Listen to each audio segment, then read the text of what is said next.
ফুলের সৌন্দর্য মনকে করে সুন্দর, আর সবজির স্বাদ জীবনকে করে সুস্বাদু। ফুলের রঙে রঙিন হয় জীবন, আর সবজির পুষ্টিতে ভরে ওঠে শরীর। ফুলের সৌন্দর্য আমাদের শেখায় ভালোবাসা, আর সবজির স্বাদ আমাদের শেখায় স্বাস্থ্যের মূল্য। ফুলের পাপড়িতে লেখা থাকে জীবনের গল্প, আর সবজির পাতায় লেখা থাকে স্বাস্থ্যের রহস্য। তাই ফুলের সৌন্দর্য ও সবজির স্বাদ দুটোই আমাদের জন্য ভীষণ দরকারি। তাই এই শীতে শুধু ফুল না, সাথে সবজির গাছও কিন্তু আমি নিয়ে এসেছি।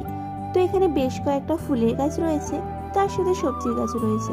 ফুলের গাছের নামগুলো তো আমি ভুলেই গেছি, একদমই মনে নেই, তবে সবজির গাছগুলো মনে আছে।